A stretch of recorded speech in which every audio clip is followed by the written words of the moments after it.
tujuan dari mempelajari materi perencanaan dan pemrograman kurikulum tema 1 topik 2, yaitu mengidentifikasi teman-teman nanti setelah belajar ini harus mampu mengidentifikasi praktek-praktek yang memfasilitasi lingkungan dan interaksi yang inklusif. 2, teman-teman harus bisa memilih strategi dan sumber daya yang dapat meningkatkan keterlibatan representasi nih harus diingat nih 3 unsur dari UDL. Nih, apa? 1 apa? Ayo kita ucapkan sama-sama. Keterlibatan, representasi, aksi, dan ekspresi.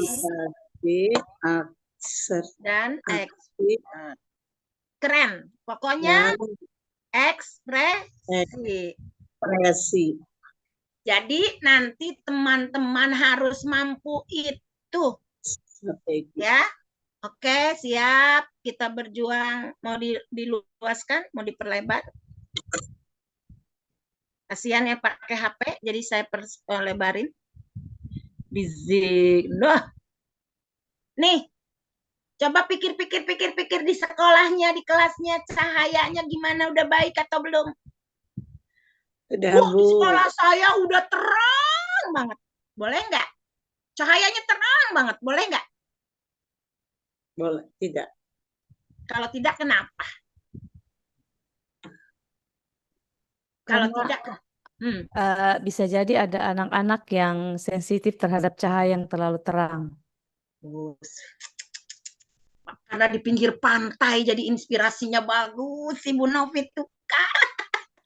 Betul.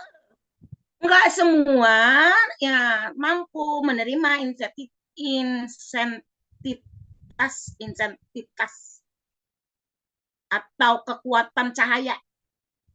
Ada anak, apalagi anak low vision. Bu, kalau anak yang pakai kacamata tebal, itu low vision misalnya, itu nggak kuat tuh Bu untuk melihat kena cahaya yang sangat terang.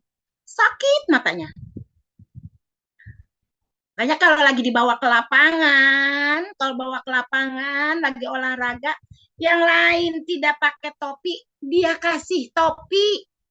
Berarti apa tuh?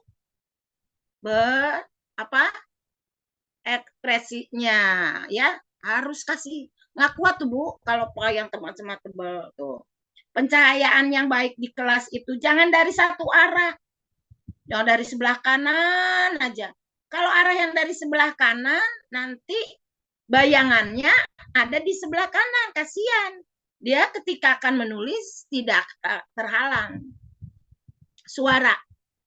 Jangan sekolahan ya, kalau ini sih saya tidak bisa 100% ya, karena ada beberapa sekolah di lingkungan yang ramai, tapi saya rasa sekolah apalagi TK memahami itu dan pasti meminimalisir.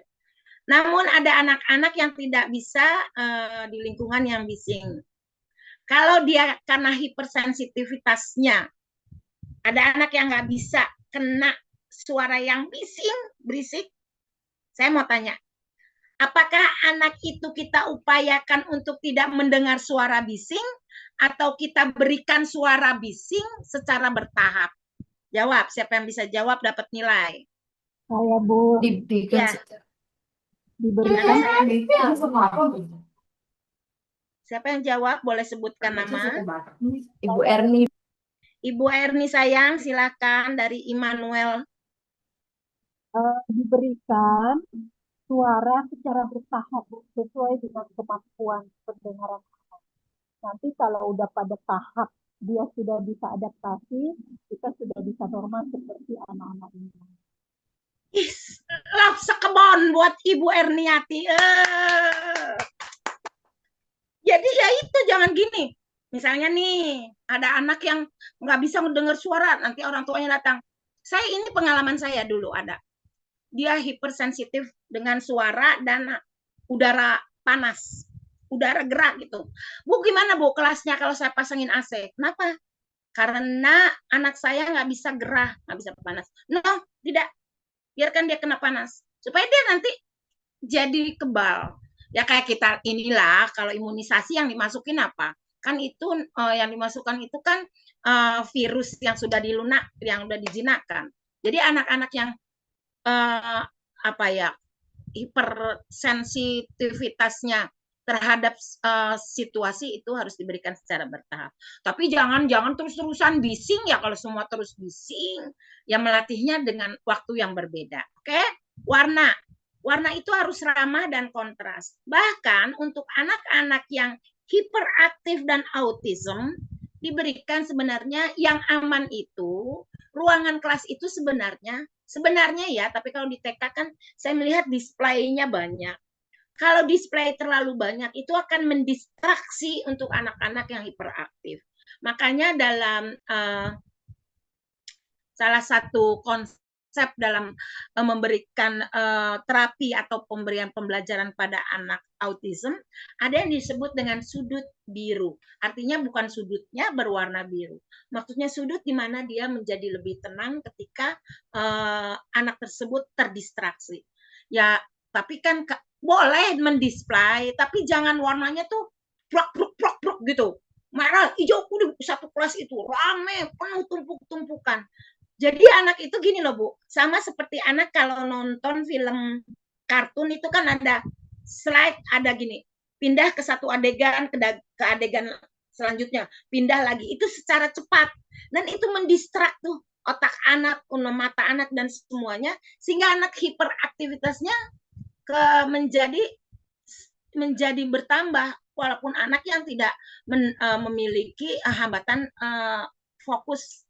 Jadi terganggu karena nah, perubahan warna yang sangat signifikan di dalam ruangan itu yang banyak, yang terlalu banyak, itu juga mengakibatkan kelas itu anak-anaknya menjadi hiperaktif. Bukan hiperaktif dalam hal ini hambatan, tapi tingkat keaktifannya menjadi berlebih. Saya pernah berkunjung saya ketika tugas belajar di satu negara, melihat ke sana. Ruangan kelas itu tidak banyak display-displaynya itu. Yang ada cuma rules, aturan kelas gitu, aturan kelas, dan sama ini aja, daftar kegiatan hari ini. Tapi display-display untuk hal-hal gambar-gambar yang lainnya tidak ada. Itu ada di portofolio anak, di dalam map. Paling di pojoknya itu ada pojok bermain, itu alat-alat bermain. Tapi di dindingnya itu tidak ada gambar-gambar yang banyak. Nah, itu salah satu kekeliruan dari kita. Bukan itu supaya menarik anak. Masalahnya bukan menarik. Ketertarikan anak itu hanya sesaat. Ketika dia masuk ke kelas itu, dia tertarik.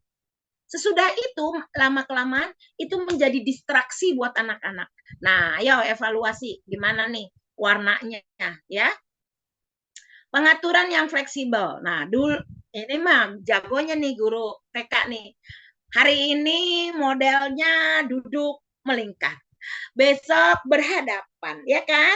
Terus fleksibel, masuk ke dalam kelas, apa dulu nih yang ada, yang bisa ditemui. Oh, misalnya biasanya guru TK bikin tuh absensi yang di sendiri anak untuk mengetahui kehadiran.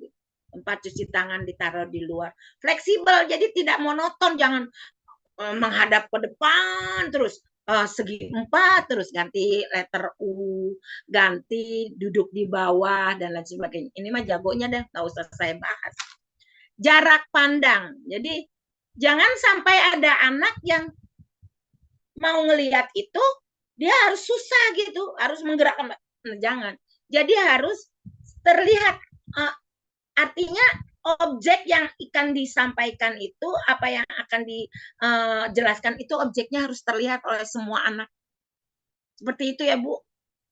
Jadi ingat-ingat nih, ruang kelas saya udah kayak gitu belum ya, gitu ya. Nah, saya percaya ini menjadi satu masukan positif. Terus 3 prinsip dalam perencanaan menyusun program pembelajaran. Ini nanti kita belajar cara menyusunnya. Ingat, 3 ini kalau di sekolah di TK apa namanya modul ajarnya? Jawab.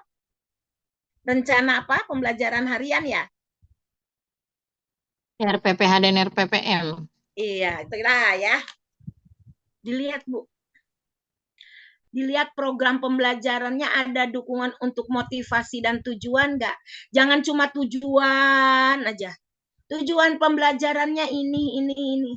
Tetapi tidak ada motivasi. Di situ membangun motivasi, membangun minat anak untuk belajar ini. Minat anak untuk misalnya, coba Ibu, salah satu ibu di sini, Ibu siapa ya? Boleh siapa? Gantian atau jangan Ibu Erniati lagi. Coba yang lain. Sebutkan satu tujuan pembelajarannya. Di tentang sosial misalnya, keterampilan sosial atau apa? Kan semuanya ada berapa area ya? Silakan. Satu aja tujuannya. Tujuan dari satu kegiatan pembelajaran yang dibuat. Good. Ayo. Sip. Siapa yang mau menyampaikan? Ibu Sarah? Ibu Mau Maimun? izin dulu ya Bu, mau buka pintu, anak saya baru pulang. Bentar ya Iya. Bu. Iya. Silakan. Siapa yang mau menyampaikan satu saja tujuannya? Nggak ada nih, bener nih. Masa saya lagi? Kan di Boleh kelas ini dicoba, banyak. Bu. Boleh. Tuh, Ibu Leni lagi. Ayo, Bu Leni, semangat. Tujuan pembelajaran di bagian sosial ya, Bu ya. Ya, boleh Yang sosial. Atau apa aja lah maunya. Jadi kalau sosial itu salah satunya misalnya bermain congklak. Bermain congklak ini sosialnya tujuannya dia bisa bergaul atau menunggu giliran, sabar menunggu giliran. Jadi tidak selalu terburu-buru begitu. Iya. Kemudian dia juga komunikasinya dengan teman juga bisa lebih lebih terarah begitu, Ibu. Oke. Di situ ada tujuan. Ada nggak di situ motivasi bagaimana caranya? Tuliskan dengan memberikan apa? Misalnya penguatan, pemberian penjelasan. Kamu harus main congklak sini. Kenapa? Tujuannya untuk apa? Gitu kan? Iya, Harus Bu. dijelaskan. Iya. Jangan langsung aja. Ayo anak-anak main congklak. Kamu mesti antri ya. What? Saya suruh antri. Kenapa saya harus antri? Gitu kan? Kenapa saya harus mau berbagi? Dijelaskan tujuannya. Berikan motivasinya. Kamu tuh nak belajar congklak ini, main congklak ini bukan sekedar supaya kamu bisa main congklak, tapi dengan main congklak itu kasih motivasi. Kamu nanti tangannya terampil untuk pegang biji-bijian nih. Melepas terus kamu juga bisa jadi menghitung. Ada berapa? 1 cengkleng, 2, 3. Nah, misalnya 7. 27 tuh. Jadi kalau kamu main congklak jadi bisa menghitung sampai 7 deh. Berikan motivasi. Atau, oh ini kamu belajar main congklak supaya kamu itu mau berbagi gantian. Kalau kamu kalah, mati, atau berhenti di tempat yang kosong, jadi dia tahu peraturannya. Jadi memberikan pemahaman, motivasi, anak tahu mentaati peraturan. Wah, banyak sekali itu bisa diambil untuk memberikan motivasi. Jadi jangan, anak-anak ya kita main congklak, tapi kita tidak membangun motivasi untuk anak.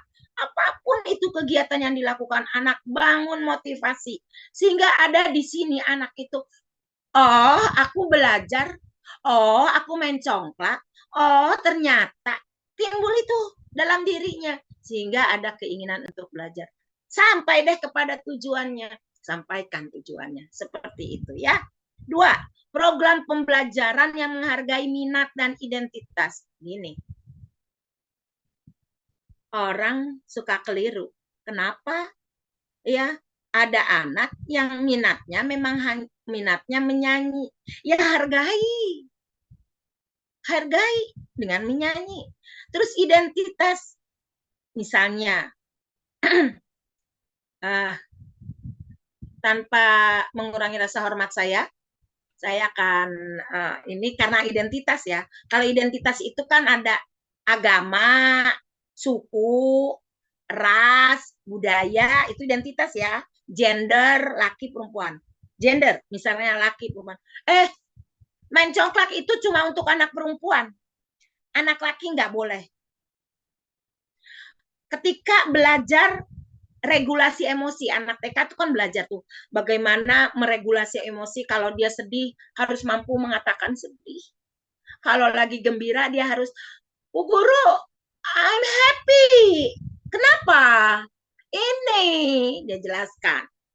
"Bu, aku marah." Kenapa? Itu kan meregulasi. Ya. Jawab, "Marah ya." Kenapa? Ya, marah ya. "Ya, aku marah karena mainanku direbut sama temanku." Oh, ya belajar meregulasi. Cuma ada satu kekeliruan, suka begini. Anak laki nggak boleh nangis.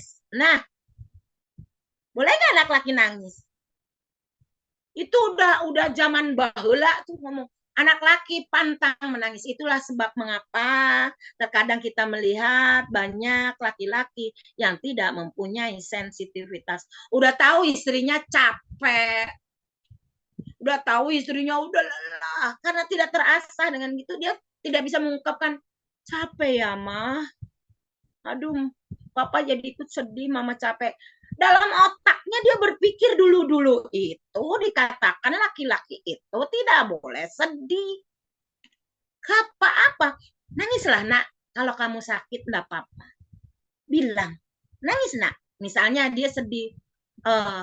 Ditinggal sama ibunya. Dia bercerita, "Kemarin aku sebel ditinggal sama mama. Pergi. Terus kamu nangis." "Enggak, aku enggak nangis. Kamu enggak boleh nangis," katanya. "Boleh kamu nangis. Kenapa nggak boleh nangis? Asal nangisnya nggak terus-terusan ngamuk. Boleh nangis. Atau ada kucingnya sakit, boleh nangis." Gitu. Jadi harus identitas ya. Itu tuh tidak, jangan jangan melakukan perbedaan gender.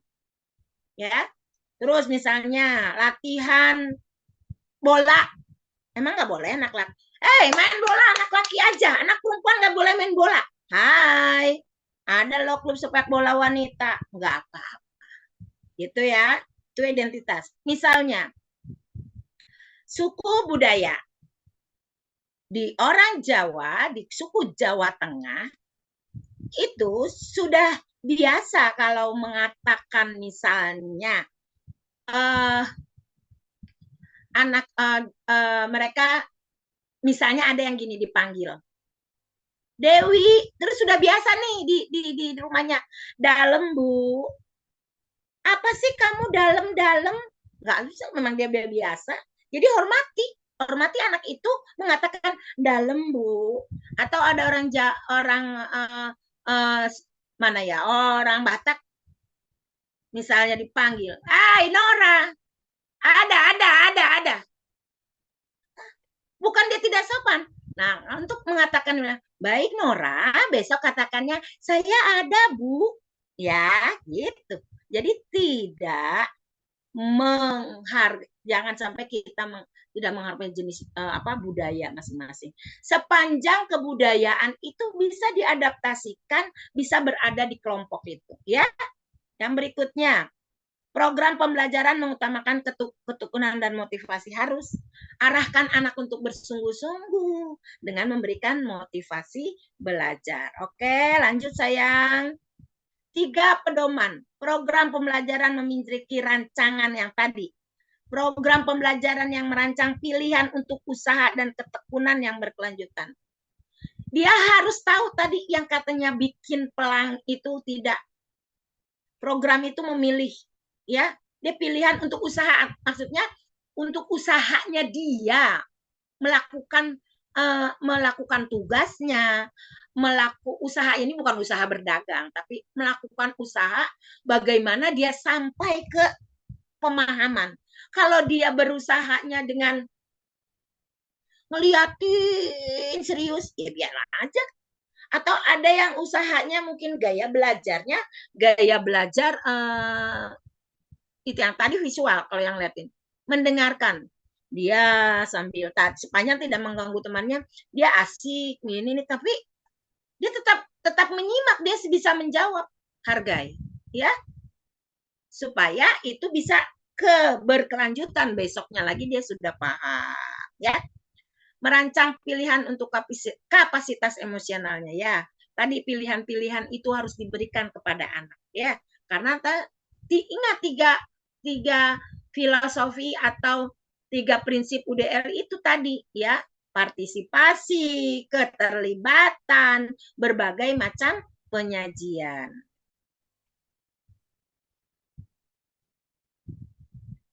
Itu tadi yang keterlibatan, ya. Program pembelajaran memiliki rancangan menghargai minat, itu kan keterlibatan. Nih, yang satu lagi. Prinsip merancang berbagai cara representasi. Bagaimana dia mengungkapkan, bagaimana dia menunjukkan bahwa Miss, Bu Guru, Bunda, aku sudah paham, tapi caraku seperti ini. Tadi udah dijelaskan. Jangan halangi bagaimana cara anak itu mempresentasikan, representasinya, bagaimana pemahamannya, bagaimana cara dia mengungkapkan. Jangan dihalangi. Program pembelajaran yang memiliki rancangan berbagai cara melakukan representasi. Ada anak yang representasinya dengan membaca, ada yang dengan cara menggambar, ada yang baca puisi, ada yang dengan caranya misalnya bermain drama dan lain sebagainya. Boleh. Nggak usah dihalangi. Program pembelajaran yang merancang pilihan untuk penggunaan bahasa dan simbol. Tadi tuh penggunaan bahasa. Bu, aku maunya ngomong aja. Iya, boleh. Bu, aku pakai simbol. Jadi gini, kamu udah paham cara misalnya, kamu udah paham bagaimana cara meletakkan sepatu atau bagaimana cara mengancingkan baju. Udah paham, Nak? Ya, aku udah paham, Bu. Aku udah paham. Kalau yang pakai bahasa gestur, udah Bu. Kamu cuma tunjuk-tunjuk udah paham belum? Dia udah begini berarti dia udah kasih tahu paham. Terus ada yang pakai simbol. Dia angkat emoticon senyum atau tanda jempol. Oh, udah paham. Atau dia cuma gambar-gambar Bu, orang tersenyum gitu, emoticon gambar tersenyum. Oh, berarti sudah paham. Program pembelajaran merancang agar murid memilih dalam membangunnya. Dia harus mampu dengan pengetahuan-pengetahuannya, ya. Akhirnya akan ada keterkaitan antara pengetahuan-pengetahuan yang lainnya, ya. Dengan area-area pembelajarannya, dia dengan semua ilmu itu kan saling berkaitan. Semua keterampilan hidup itu saling berkaitan. Semua pengetahuan itu saling berkaitan, yang akhirnya akan membangun satu konsep pemahaman dari pengetahuan yang dipelajari. Bagaimana prinsip merancang berbagai cara meningkatkan aksi dan ekspresi? Ini prinsip ketiga, ya kan? Tadi udah keterlibatan. Yang kedua tadi berbagai macam cara penyajian. Yang terakhir aksi dan ekspresi. Program pembelajaran yang memiliki rancangan pilihan untuk interaksi. Bagaimana caranya tadi sudah dijelaskan. Ibu Leni tadi sudah menjelaskan juga. Ibu tadi siapa tuh? Sudah juga menjelaskan bahwa dengan cara seperti ini, ya. Merancang pilihan untuk ekspresi dan komunikasi. Program pembelajaran merancang agar guru memiliki pilihan dalam mengembangkan strateginya. Ya, gurunya juga. Nah, ini nih, yang begini nih kadang nih. Kepengen kelihatan bagus, tapi tidak efektif. Tidak tepat guna. Katanya aja udah tepat dan berguna. Jangan kepengen keren, biar dilihat orang, biar dilihat oleh kepala sekolah, oleh teman-teman, oleh orang tua. Keren loh, Ibu Bu Sarah pakainya pembelajarannya bla bla bla bla, wow, pakainya bahasa istilah kelas tinggi. Tapi nggak tepat untuk karakter kelasnya itu, sehingga tidak berguna. Jadi sebuah strategi pembelajaran yang baik adalah jika strategi pembelajaran itu efektif dan berguna, bukan yang keren. bukan yang mahal alat peraganya. Kalau mau menjelaskan, misalnya ya, menjelaskan suara hewan, saking kepengen kerennya dibawa kambing ke kelas gitu, kan enggak. Tapi dengan cara bagaimana, oh ini strategi pembelajarannya, anak-anak nanti menirukan suara hewan berdasarkan itu kita bermain sosiodrama, kita akan melihat film, lalu nanti anak-anak ada suara kambing, mbek, terus tanpa ada penjelasan, terus anak-anak meniru mbek, terus anak-anak bilang, gurunya bilang, ya suara apa itu anak-anak? Kambing, Bu. Nah, itu udah tepat, ya kan? Dengan cara seperti itu jadi bukan kerennya, tapi tepat guna.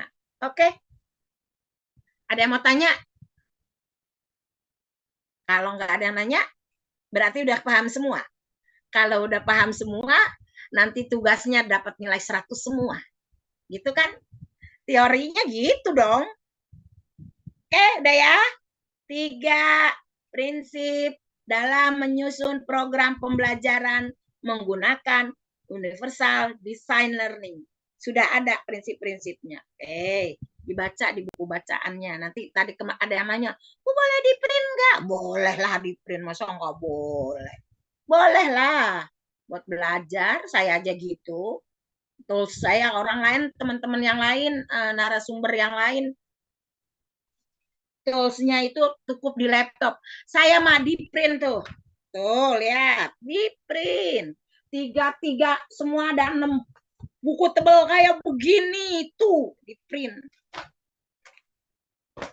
Itu untuk tingkat nasional.